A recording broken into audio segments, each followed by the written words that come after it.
officials to make their transport systems fossil free, and this will be available at fossilfueltreaty.org/cities. We'll have live interpretation to Spanish, thank you, Pamela, and to French also, thank you, Hugo, throughout this whole session. If you would like to use this function, at the bottom of the screen on the globe button, click that and then select the language of your choice. My name is Sabla Samuel. I'm the Global Cities Campaign Lead for the Fossil Fuel Non-Proliferation Treaty, and I'm joining you today from Addis Ababa, Ethiopia, and I'll be moderating the session. So before we dive in, I just wanted to give a quick snapshot into the city's campaign for a fossil fuel non-proliferation treaty before we get everything going. So Gemma, if you could just share the video, that would be great.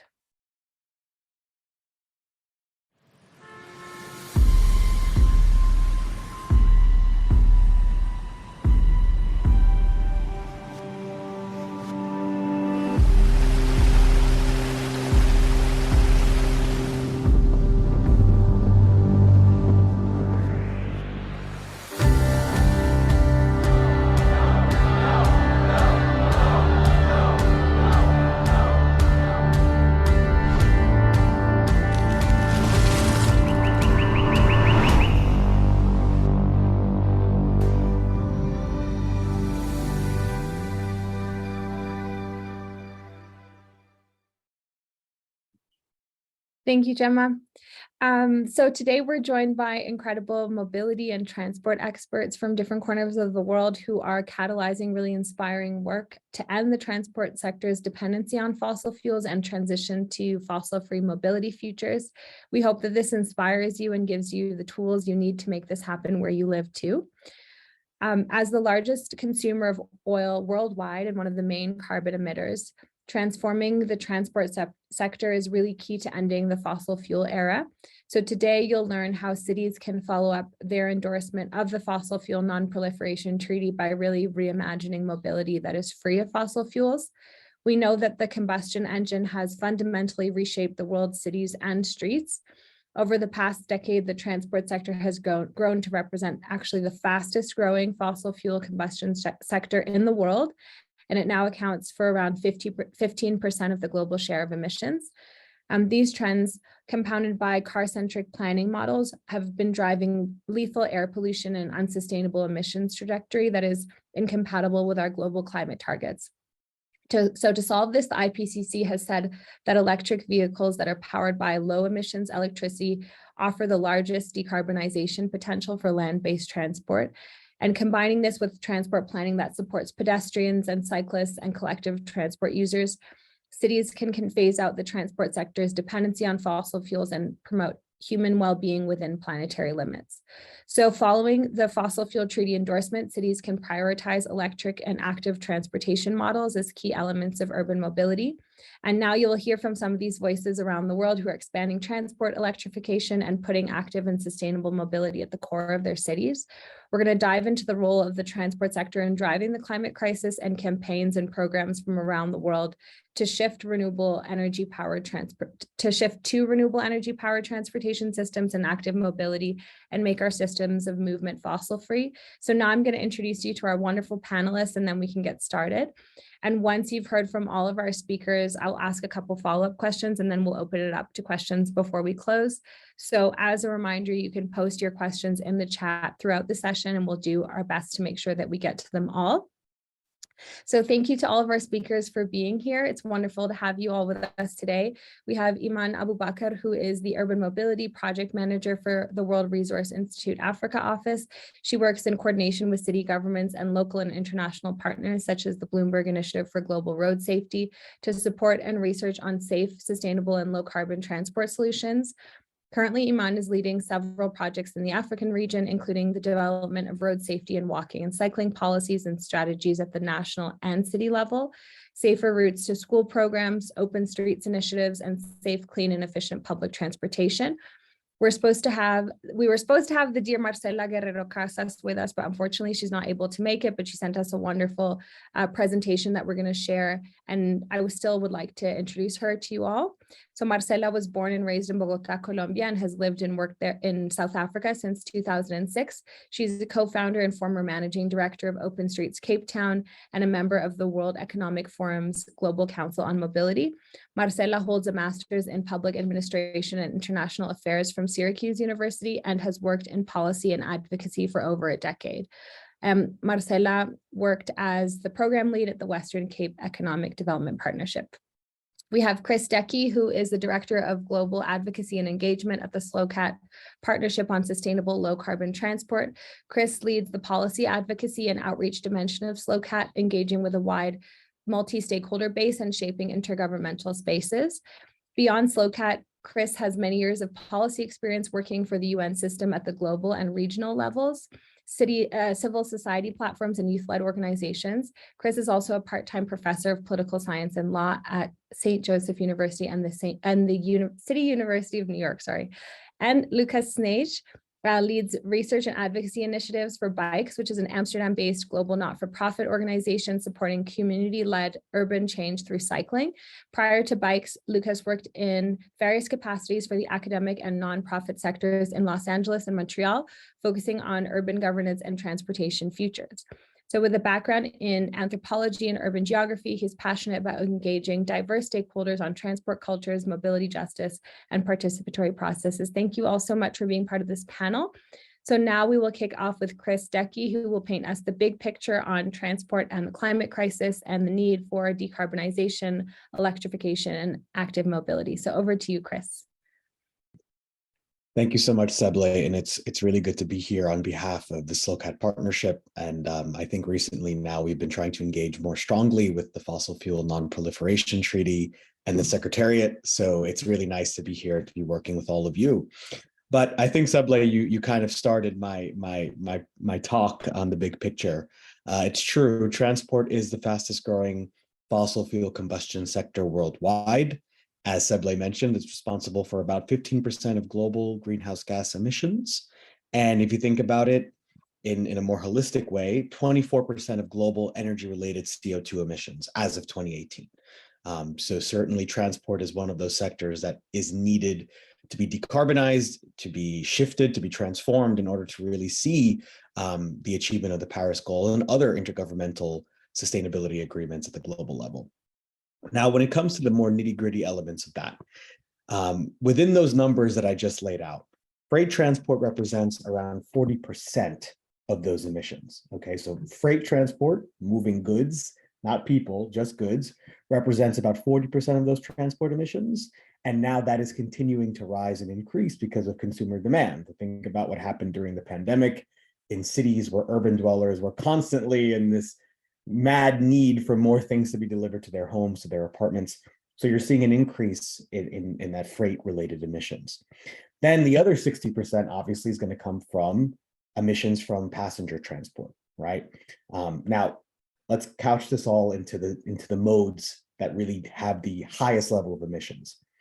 Within all this, 44% of the total transport emissions comes from road transport. So, vans, cars, whatever it is. This is really where the majority of the emissions come from in the transport sector. So in summary, in terms of this big picture, transport CO2 emissions from road vehicles in cities make up the majority of emissions in the sector globally. So you see why this challenge is so important and why this discussion around how you promote non-proliferation of fossil fuels in cities is so critical, right? Now, in terms of the wider climate process, there's simply not enough ambition when it comes to how countries are dealing with their emissions from cities, right? From emissions in transport in cities. There's been slight improvements over the years, but as of May 2021, only 15% of new nationally determined contributions include specific transport emission targets. Now, nationally determined contributions, or NDCs, those are the frameworks that every country puts forward on how they intend to decarbonize or reach net zero in their societies by 2050. Or they can have it an earlier year, of course, but that's how they intend to mitigate emissions, to deal with issues related to adaptation, and how they intend to transform their societies around the Paris Agreement. So what can be done? What are the measures? What are the practical things that can be done for cities to scale up fossil fuel-free mobility? Well, from the sustainable low carbon transport community, we've outlined a wide array of practical measures through what we've called the Avoid, Shift, Improve framework. Now, the Avoid, Shift, Improve framework lays out a number of measures around avoiding unnecessary motorized trips based on proximity and accessibility, and also improving land use and planning to make sure those trips can be avoided. Then shifting to less carbon intensive modes, that is from private vehicles to public transport, shared mobility, walking and cycling, water-based freight, right? Electrified road rail freight, and cargo bikes for last mile deliveries, among other things. And then, of course, improving vehicle design, energy efficiency, clean energy sources for different types of freight and passenger vehicles. So that is essentially how the Avoid, Shift, and Improve framework tries to promote more fossil fuel-free mobility. And then, of course, you have the measures that are inherent to all of those things, right? How do you get people to avoid certain kinds of motorized trips? You have carrots and sticks, congestion pricing, parking fees, and all that. And then how do you get people to shift? You improve your public transport infrastructure. You make walking and cycling more safe. There's lots of measures out there, and lots of cities are already doing it, right? I know some of the people on the panel today can probably outline that better than me, but they're making that shift. And that's how you get to ensure that cities can decrease those emissions that we talked about at the beginning of the presentation. And finally, something else that can be done is to have better sustainable urban mobility planning through what's called SUMPs, Sustainable Urban Mobility Plan. Durable, cela peut donner aux villes et au gouvernement la possibilité de planifier de comment aboutir a une transición vers des transformación de descarbonización dentro del sistema de transporte y también mejorar los resultados de la sostenibilidad.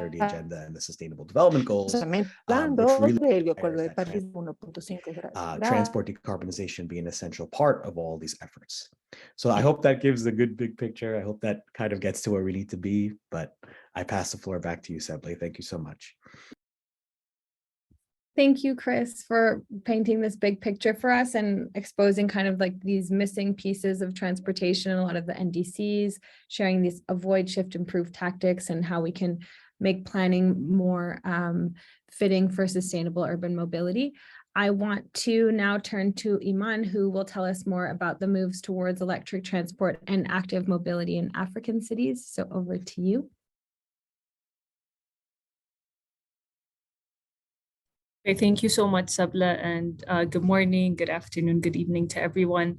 Thank you for having me as a part of this panel, and I definitely think it's a very timely and much needed discussion. So WRI has been working in the area of urban mobility for the past 5 to 6 years now in the African region. And we've been taking a lot of the lessons that we've learned in other parts of the world, like Latin America, China, Europe, and trying to see what are some of the lessons learned and what can be applied to the African context. So I think initially when we started thinking about addressing climate change, equity, and health, I think it's very imperative that we shift trips away from private vehicles, as mentioned earlier, as part of the avoid part of the model. Even with strong progress in vehicle electrification, right? So we really see the need, especially in the African context, for the systematic change. And there are many pieces to that puzzle. And there are many factors why, so shifting away from or avoiding car-centric planning models in African cities is not so easy. And probably, African cities have ideal modal shares, but it's probably harder to maintain those modal shares than it is to decrease or increase. And there are many factors to this. So just to mention a few, many people are using more sustainable modes of transport in African cities because it's the most affordable and not because they choose to walk, cycle, or take public transport. As soon as there's changes in income, they will invest it in a two-wheeler, three-wheeler, or invest it in a private vehicle. And this is also linked to the fact that ownership of a car symbolizes a change in socioeconomic status. So all of a sudden, when you have a car, it opens up many opportunities. You have better access, and that changes your status within communities and basically how people. There's sort of that deep attachment that we have to private vehicles again, in particular to the African context. And right now, many African cities in regards to planning are really busy putting out fires and mitigating the consequences of rapid urbanization and motorization. And there's just too much pressure and they're overwhelmed. Institutions are overwhelmed. Politicians are overwhelmed to really proactively think about how to build and develop more sustainable and livable cities that, it's just easier to walk and cycle to access basic services. So punitive measures are just one side of the coin. And to shift to more sustainable modes, there needs to be drastic improvements in walking, cycling, and transit, as mentioned earlier. So if we talk about how we've been doing this and what we've experienced as WRI in this, is that if we want to create livable, walkable cities, right, it's important that, as Chris mentioned, the integration of planning and transport. And you can have really great master plans and you can have really great policies, but we've seen that it's been very hard for that to trickle down to seeing change on the ground. And one tool that we have found that's cost effective and gets the political commitment and gets people talking has been open streets initiatives. So it seems like it's, okay, you're just closing down the streets for half a day, once a month, or, at whatever frequency, and you have people come out and walk and cycle. And it seems like when you're talking about integration of planning and transport, that really, how do car-free days result in that? But what we found is once you close down the streets and people are able to reimagine what their streets look like, they're able to almost live for those few hours, what it would be like to have livable cities, then they have this very strong attachment, and you'll see the public rally more to have these sort of car-free day initiatives. But politicians see this, politicians see children come out, they see them play, they themselves come and experience the day. And all of a sudden you see certain interventions being implemented, changes in investment, and we as technical advisors to the city or research institutions are able to then leverage this interest and really be able to shape policies and plans that really take that into consideration. The second area that I'll be focusing on is really improving public transport. And this is probably one of the key solutions for addressing climate change in African cities. Public transport is, the reason it's so strategic is because it has an intersectional approach to addressing climate change in the transport sector. So if it's done right, it can provide more equal access to jobs, education, services, and other economic opportunities, particularly to those without vehicles and those that are sort of in underserved areas, right? And all at a lower cost to consumers. And that transit industry also provides millions of jobs globally that are important to local economies. And other health challenges that are also addressed through public transport is that we found, our research has shown that cities with good public transport have fewer traffic fatalities, and transit riders tend to have more active lifestyles and cleaner airs, just that comes from cleaner fleet, right? And there's a huge potential again to have the public transport electrified. And in African cities, because majority of trips are made on public transport, walking or cycling, focusing on electrification of, let's say, private vehicles isn't really going to impact the most underserved community. So improving public transport as it is and really improving the access of public transport and the quality is extremely critical. And once you're able to do that, then electrifying the fleet, or with new infrastructure and new projects that are coming up, if you're electrifying your fleet, then this can be a very useful and effective way of addressing climate change. Thank you, Sabla, back to you. Thank you so much, Iman. And we should confess that we are co-organizers of Mangar Lesa, the open streets in Ethiopia. But I think it was really insightful to hear kind of how we can work on this shift away from private vehicles and the need for systematic change, and how to maintain the modal shares that we want and currently have in African cities. But really challenging this notion of private vehicles or cars as socioeconomic status symbols, and really working to make livable cities, showing how open streets can allow us to reimagine, not only for communities, but also for politicians, how our livable our cities can become, and the importance of working to electrify public transportation is how a lot of the different African cities move, and relying also on active mobility. So a really important push for electrifying public transportation. So thank you so much for sharing this. And now, even though Marcela isn't able to join us live, she made a special recording for us that touches on electric and active mobility examples for fossil-free transport in South Africa and Colombia that we'll share with you now. Hi, my name is Marcela, and I am sending this message from Cape Town. For reasons beyond my control, I'm unable to join the discussion live today, but I hope that some of these reflections will contribute to the conversation. I have recently launched an organization with my partner called Local South, and it seeks to bridge or build bridges between Latin America and Africa, specifically the cities where we're based, Cape Town and Bogota. And I thought that today I could share some reflections on my experience in both cities when it comes to building a fossil-free future. So I probably don't need to say this, as I'm sure we all agree, that building that future, that fossil-free future, isn't just about finding the right technology or infrastructure. It is also about shifting perceptions. And I believe this can be achieved by sharing experiences across similar contexts. Obviously, the path to this fossil-free future in the global south is going to be different from the global north.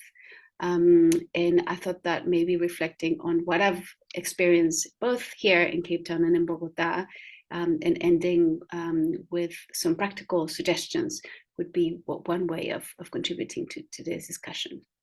So you probably know this, but as a way of giving context, Cape Town is Africa's southernmost city and the second largest city of South Africa.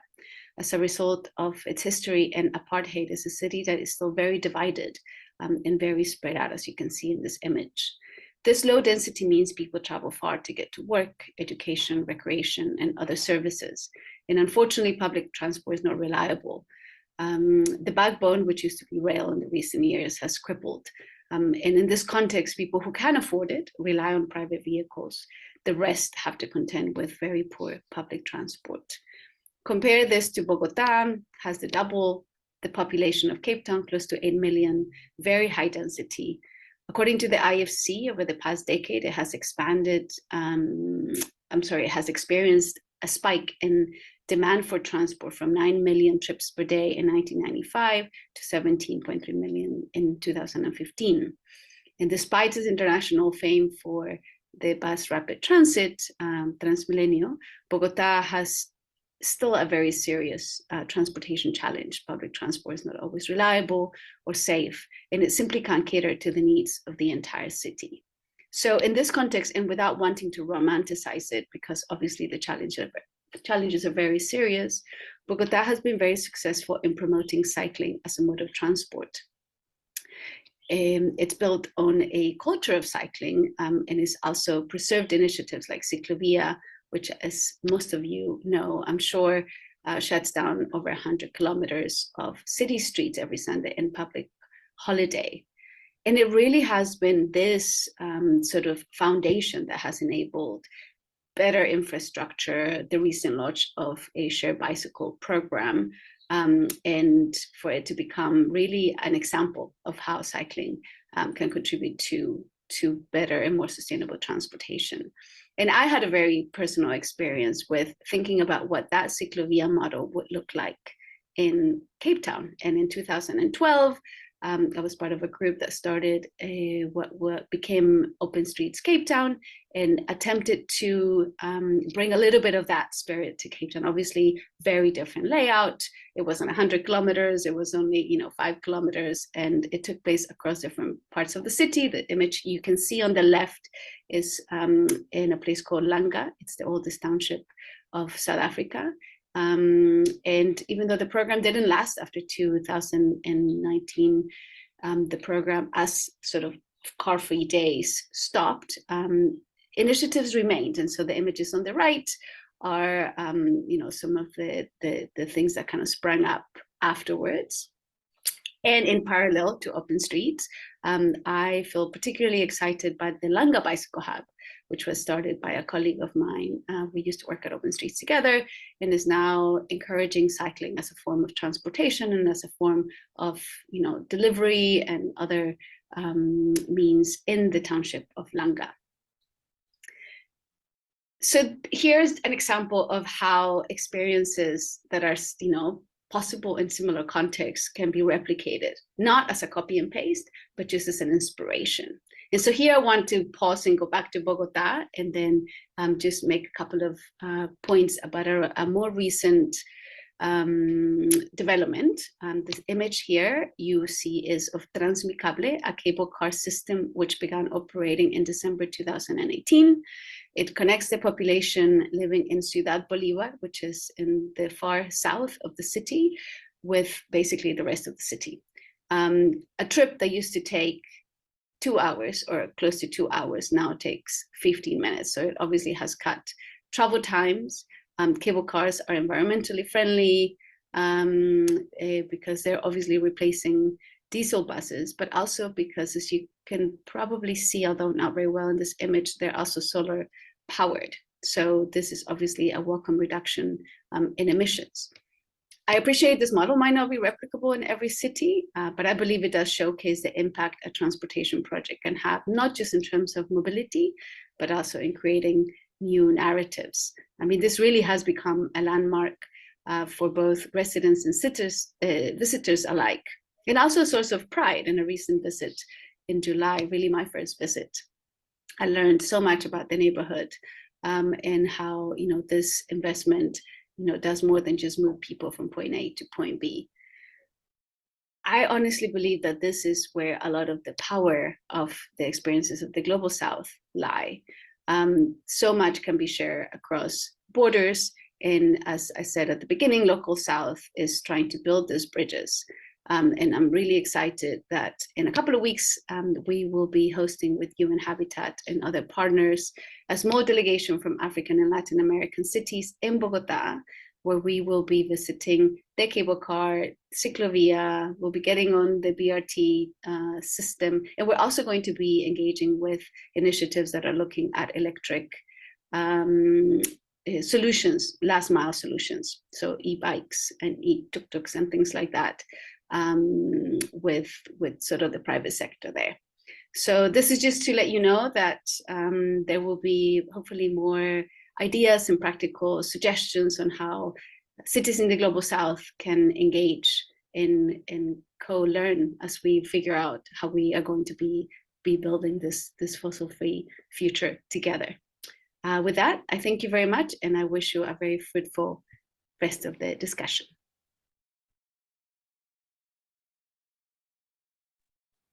It almost feels like she was actually here. So a lot of gratitude and thanks to Marcela. And I think it's powerful showing how a lot of these transport electrification infrastructure can bridge spatial and social divides. And I also wanted to celebrate that at the end of September in Bogota, La Rolita was launched, which is the first electric transport operator in Bogota. And they have 195 electric buses with 11 different routes that are supposed to serve 35,000 users, which is super exciting. And the same day, they also launched a bicycle share program in the city. So I just wanted to add on to what she had shared. And now, last but not least, we have Lucas from Bikes, who's going to share with us the power of bicycles to transform cities. Yes, thank you so much. And that last transition about the bike share system in Bogota is a good leeway into this short statement.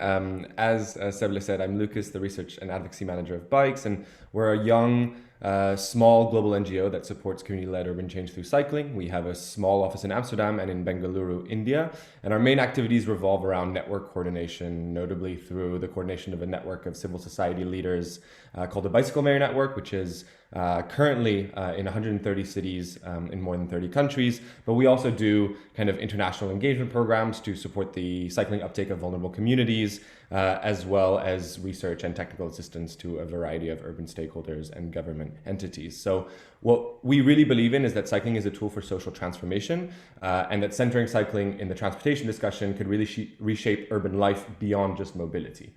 Our cities face many challenges that are often compounded, whether it's climate shocks, air quality, sedentarization, isolation, mental health, economic inequality. And the COVID-19 pandemic showed us how these external shocks can force cities to a standstill, impairing their very lifeblood. In this time of crisis, one of the few silver linings is that the bicycle came to the fore as this powerful tool that reflects upon us the image of a slower paced, greener, and healthier form of urban living. And it really showed the potential for what mobility in our cities could resemble if we prioritize active travel in this transport discussion.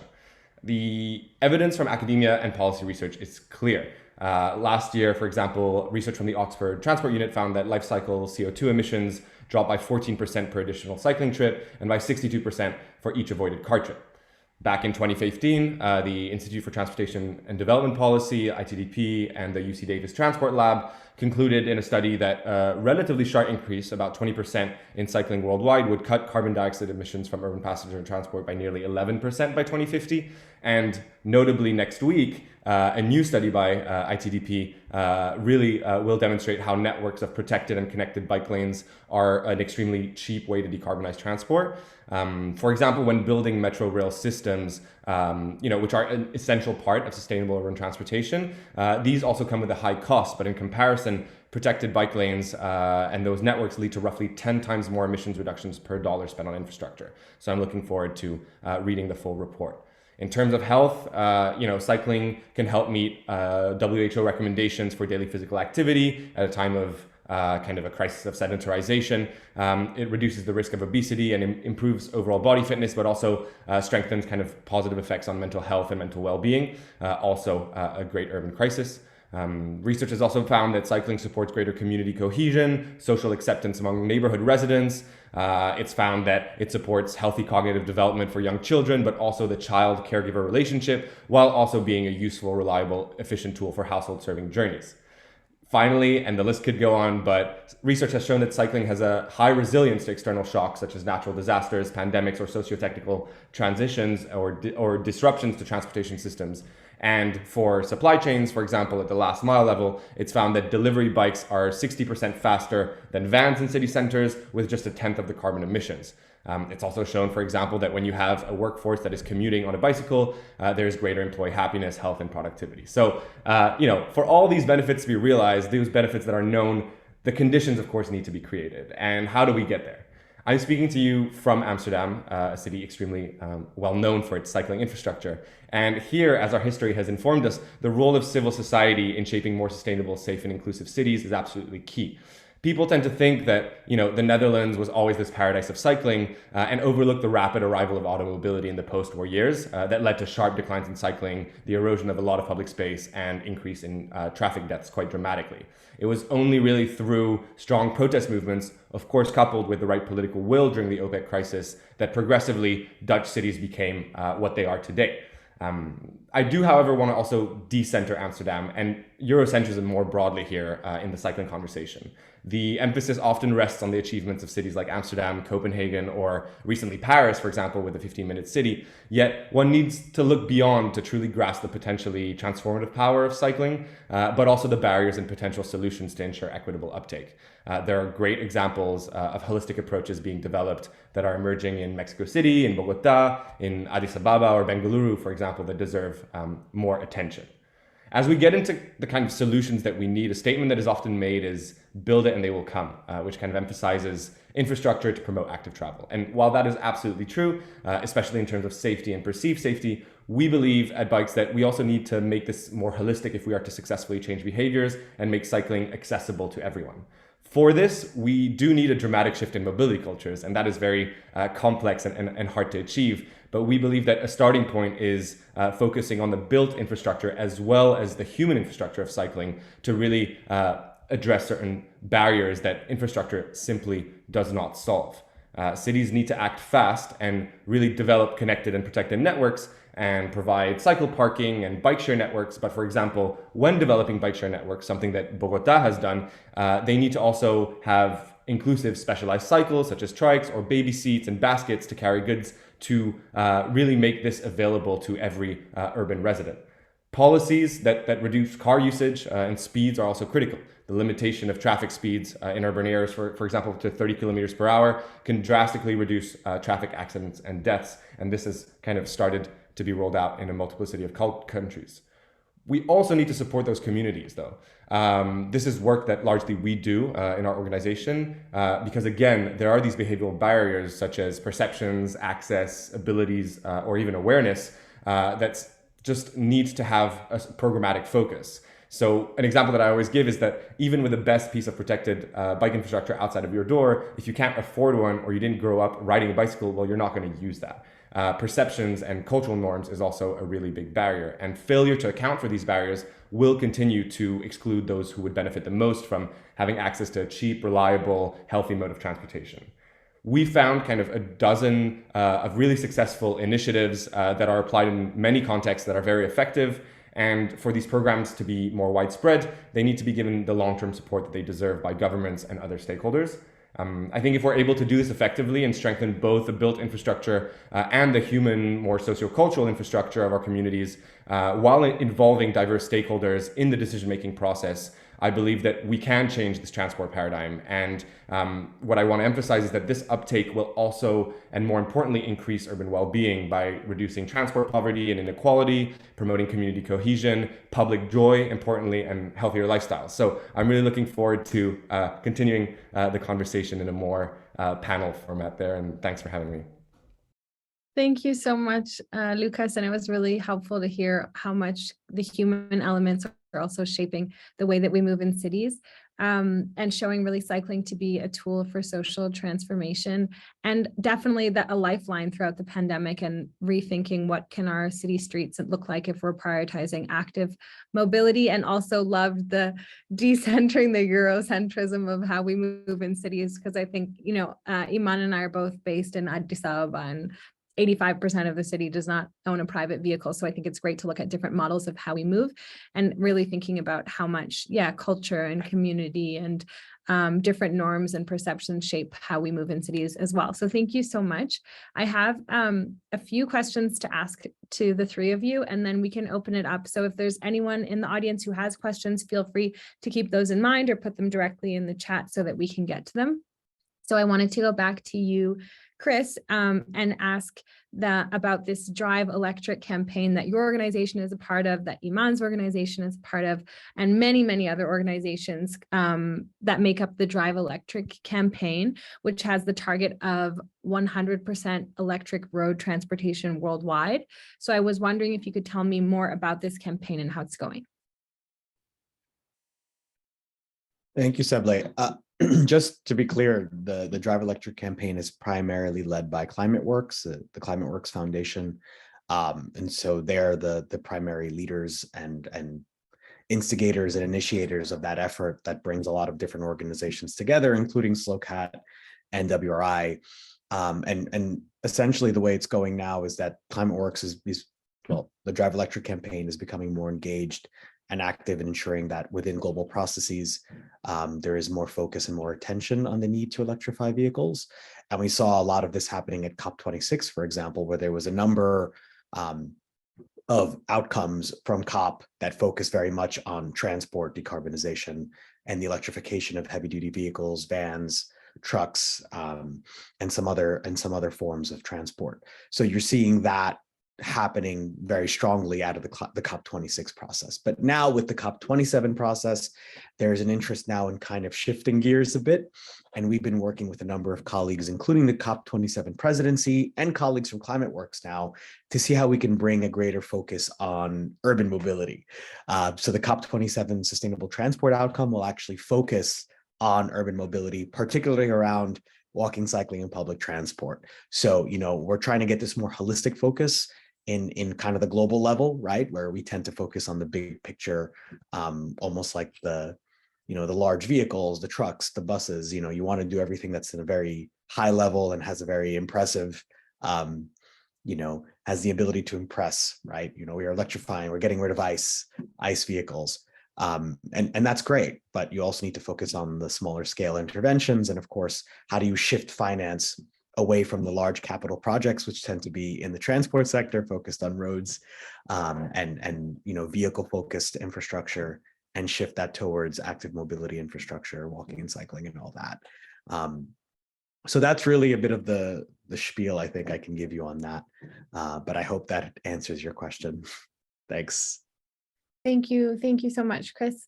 And I wanted to kind of move now to Iman, because we've been talking a lot about transport electrification, and I wanted to ask you, we're seeing now more electric vehicles on the road.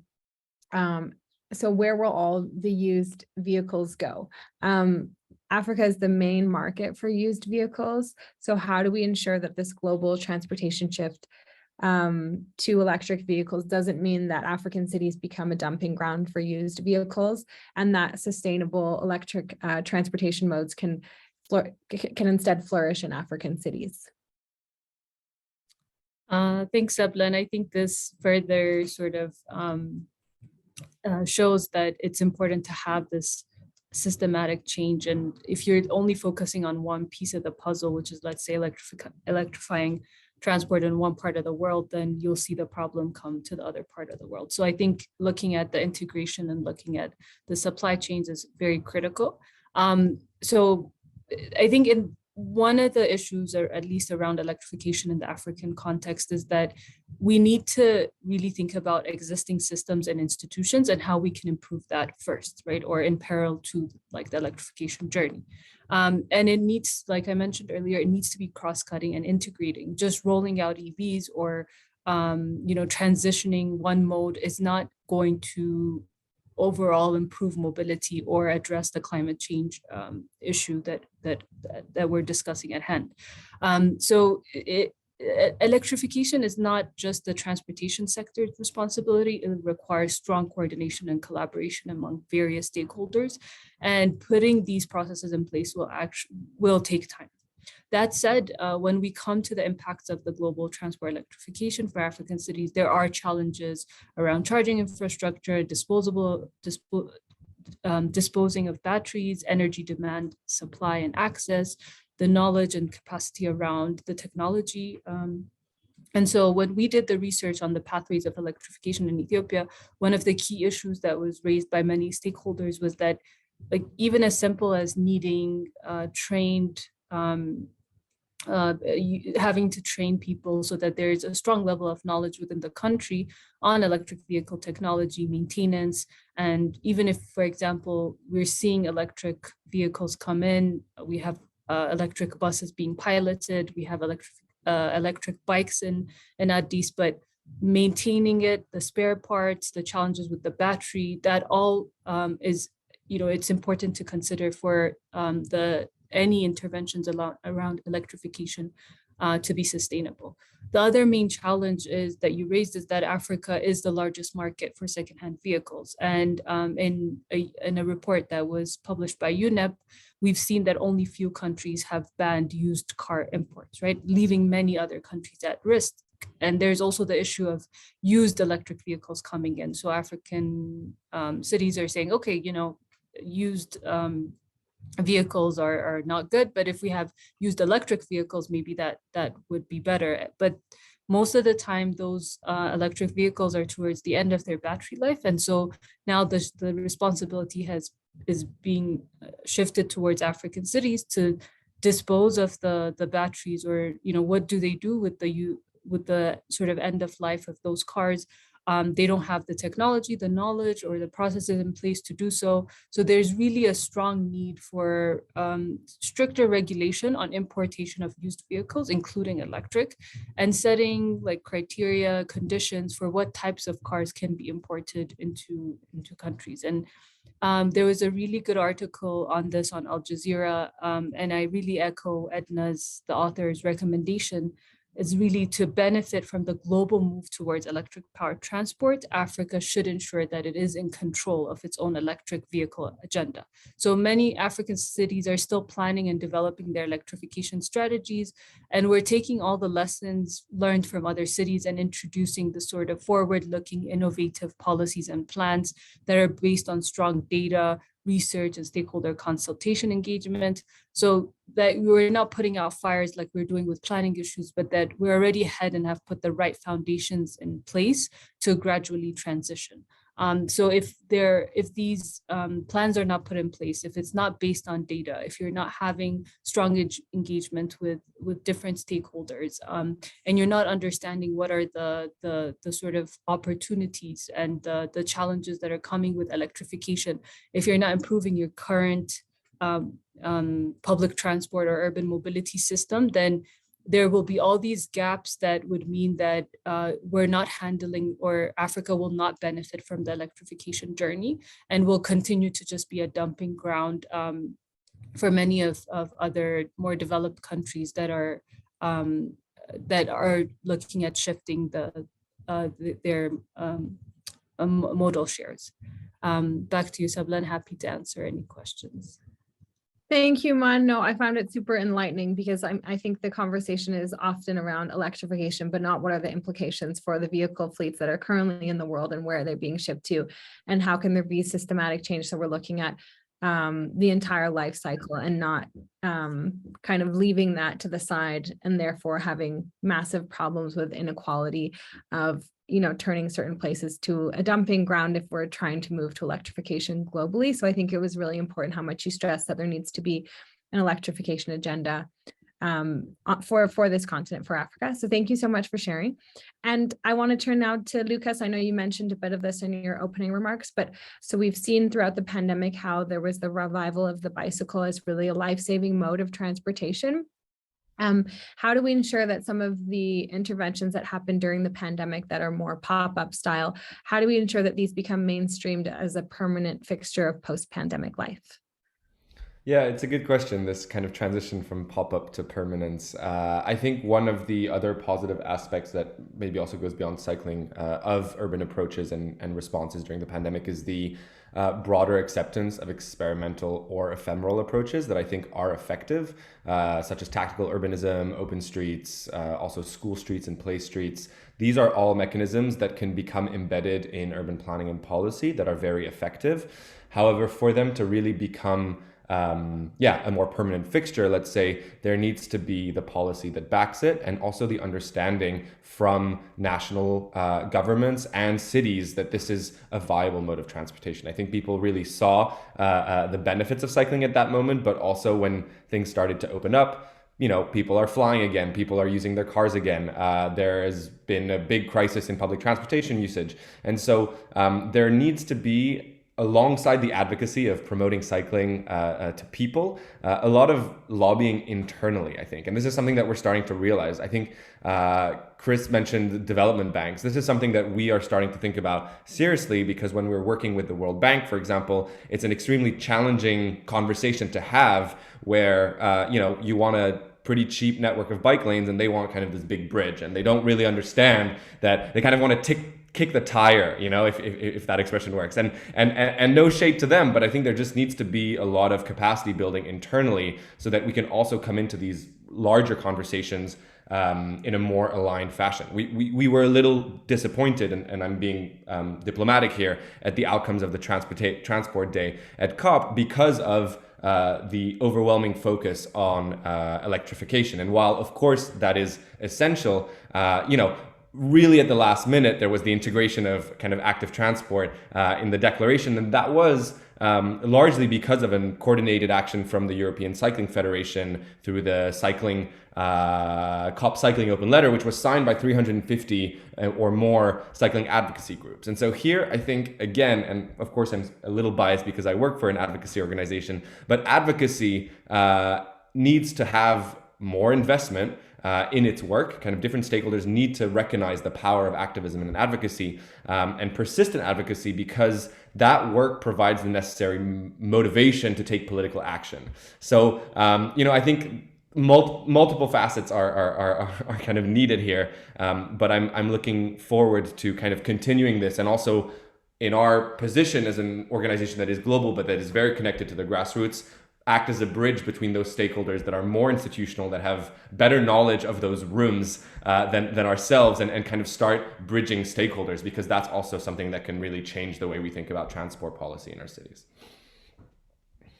Thank you so much. And I agree with there's, often more prominence on electrification than there is on active mobility. So I'm happy that the advocacy was able to kind of shift that from COP outcomes. And I think it's important what you said, and also Iman mentioned this too, about the power of temporary interventions or tactical urbanism or open streets, because that is a moment where you can reimagine how cities can change and how mobility can change.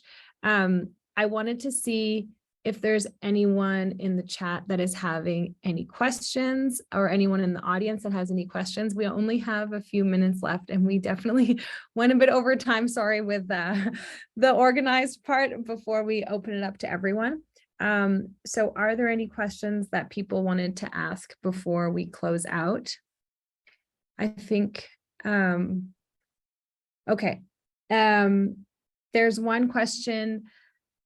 The world is very concerned about rising fuel prices currently. How can this be a catalyst for shifting transportation modes? And then after that, we have another question. So maybe, does anyone want to take that one on? How can we use this moment of rising fuel prices as a catalyst for shifting how we move in cities? Feel free to just unmute and respond. Yeah, and just to quickly add that, so I mentioned before the COP27 Sustainable Transport Initiative, which is primarily being led by Egypt and facilitated by SLOCAT and some other partners.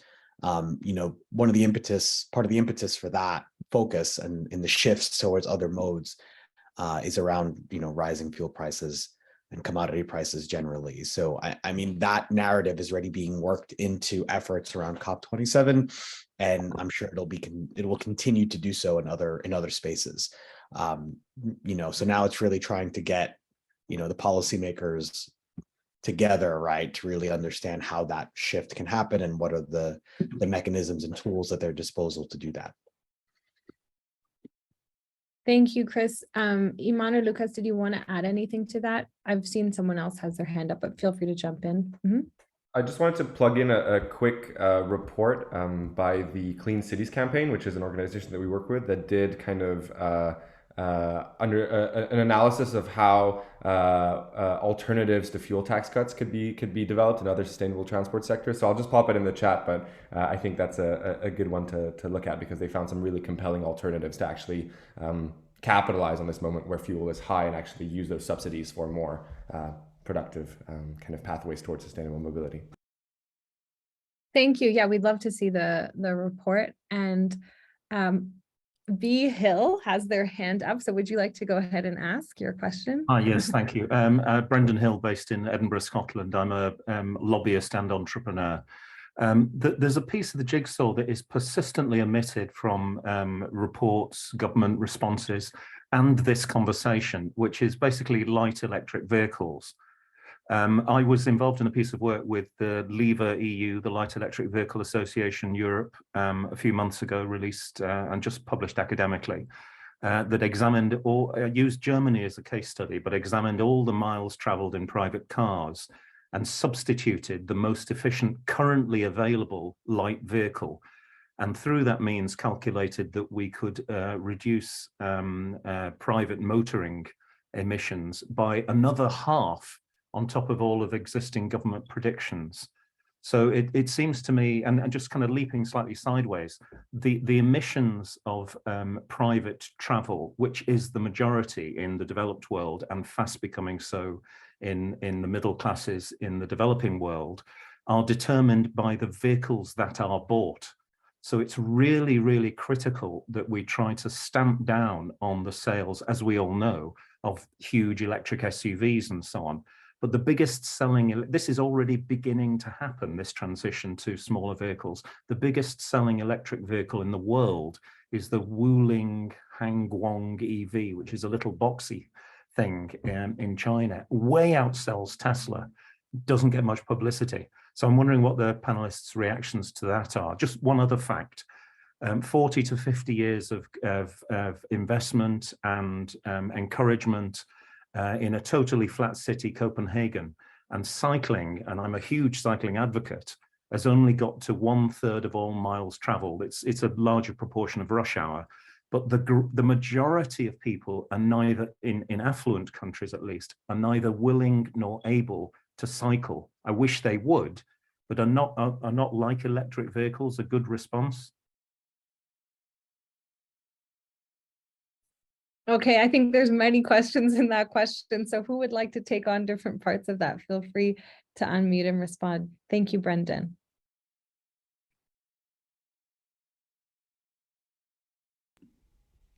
I would say of course there's a time and a place for a multiplicity of modes, and I think the rise of micromobility has been an interesting development, especially for people of different abilities and different kind of urban typologies, first mile, last mile, and kind of less dense cities. So essentially, I don't know that much about the research, so I'll take a look. But again, I think it's finding the right kind of integrated multimodal system based on kind of also the local situation. That would be my kind of non-response to those many questions. Apologies.